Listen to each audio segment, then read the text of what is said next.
देखो ये वाली जो क्वेश्चन है ना, इसको हम लोग कुछ इस तरीके से सोच सकते हैं। आज के लेक्चर में हमने आपको ये बताया था कि जब चीज़ें ऐसा दी हुई हो ना, A sine theta plus B cos theta,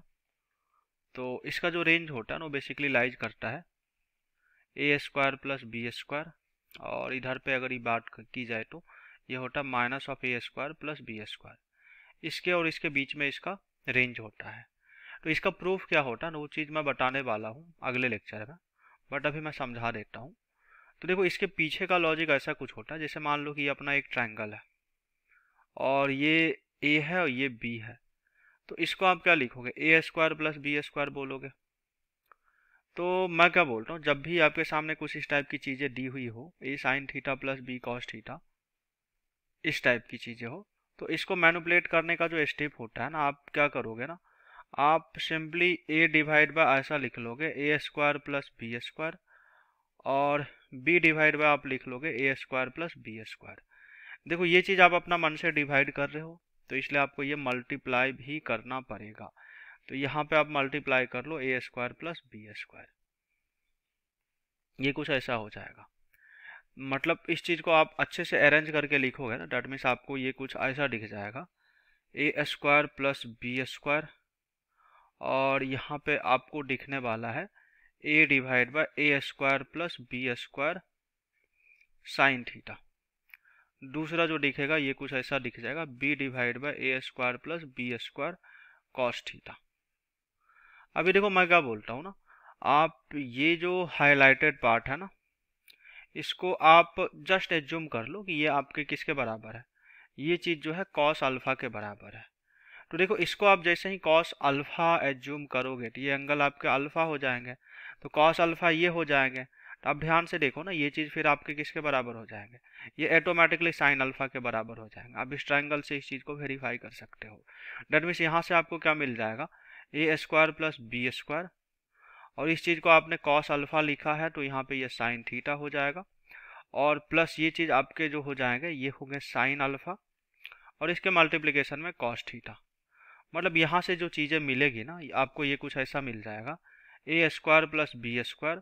और ये देखो sine A into cos B plus cos A into sine B. मतलब इस चीज़ को आप अच्छे से सिंप्लीफाई करके लिखोगे तो आपको कुछ ऐसा मिल जाएगा साइन थीटा प्लस अल्फा, ये ऐसा कुछ हो गया। और अभी देखोगे ना, तो आज के लेक्चर में ही हमने आपको ये भी बताया था कि हमारा जो साइन थीटा प्लस अल्फा होता है, मतलब बेसिकली साइन -1 और +1 के बीच में लाइज करेगा, इसलिए इसका जो रेंज आएगा ना, अभी आपको समझ में आ रहा होगा कि ये चीज़ बेसिकली यहाँ से माइनस ए स्क्वायर प्लस बी स्क्वायर होगा मिनिमम वैल्यू, और दूसरा जो मैक्सिमम वैल्यू होगा ए स्क्वायर प्लस बी स्क्वायर हो जाएगा। ये इसका डेरिवेशन है जो हम बताने वाले हैं आपको, बट यहाँ पे मैंने आपको समझाया। अभी देखो आपके सामने जो ये क्वेश्चन दिया हुआ है ना, इसको अगर हम सिंप्लीफाई करें या फिर इसको ऐसे बोले कि इसी को सॉल्व करें, तो ये जो मैंने स्टेप बताया ना इसका प्रूविंग वाला, ये वाला स्टेप इसके ऊपर आपको लगाना होगा, और ये करते ही आपको इजीली आंसर मिल जाएगा।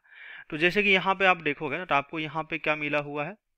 यहाँ पे बेसिकली आपके सामने ऐसा लिखा हुआ है sine of X plus pi by 6, और प्लस देखो यहाँ पे कुछ नहीं है तो आप 1 समझ लो, 1 है, और यहाँ पे भी 1 है, और ये चीज़ कितना दिया हुआ है sine of X plus pi by 6। अभी देखो जैसे कि हमने आपको सिंप्लीफाई करने का रूल बताया था, आप दोनों साइड क्या कर दो, divide by A square plus B square कर लो। तो देखो यहाँ पे ए की जगह पे 1 है और बी की जगह भी 1 है, तो आप अगर ए स्क्वायर प्लस बी स्क्वायर करोगे तो आपको क्या मिल जाएगा, आपको मिलेगा 1 का स्क्वायर प्लस 1 का स्क्वायर, जो कि √2 के बराबर हो जाएंगे। तो आप यहाँ पे क्या करोगे ना, ये जो चीज़ दिया हुआ है इसमें आप √2 से मल्टीप्लाई करो, इधर भी √2 से मल्टीप्लाई कर लो, मतलब 1 बाय, ऐसा समझ पा रहे हो ना, 1/√2 हो जाएगी, यहाँ भी 1/√2 होंगे, तो यहाँ पे आपको √2 वापस से मल्टीप्लाई करना पड़ेगा ताकि चीज़ें बैलेंस हो जाए। तो देखो यहाँ से ये आपके √2 हो जाएंगे, और इसकी आप बात करोगे ना, ये कॉस में किसकी वैल्यू होता है, ये cos π/4 होता है, तो आप यहाँ से लिखोगे cos π/4, और ये चीज़ हो जाएगा साइन ऑफ x प्लस π/6, ऐसा लिख दोगे। आगे देखो ये चीज़ जो 1/√2 है ना, इसको आप क्या लिख सकते हो, देखो यहाँ पे आपने इसको cos लिखा है, तो इस चीज़ को आप क्या लिख सकते हो ना, देखो यहाँ पे जो क्वेश्चन में है ना, मैंने थोड़ा सा इनकरेक्ट लिख दिया, यहाँ पे कॉस दिया हुआ है, तो इस चीज़ को भी हमें कॉस ही लिखना चाहिए, तो ये कॉस हो जाएगा। और देखो यहाँ पे इसको आपने क्या माना है, इसको आपने साइन पाई बाय 4 लिखा है, सॉरी इस चीज़ को आपने कॉस पाई बाय 4 लिखा है, तो यहाँ पे आपके जो ये वाला वैल्यू हो जाएगा ना, इसको आप क्या लिख सकते हो, इस चीज़ को आप साइन पाई बाय 4 लिख सकते हो। और बाकी जो ये चीज़ दिया हुआ है ना cos of X plus pi by 6, आप इसको ऐसा ही रह लेने दो। देखो ध्यान से देखोगे ना, तो मैंने कुछ नहीं किया है, इस 1/√2 की जगह हमने कॉस पाई बाय 4 लिखा है, और यहाँ पे जो ये 1/√2 है इसके जगह पे हमने साइन पाई बाय 4 लिखा है। और अभी आप ध्यान से देखोगे तो √2 हो जाएंगे, और ये पूरा जो वैल्यू है ना, ये पूरा ये किसके बराबर है, ये देखोगे तो आपको कुछ ऐसा मिल जाएगा,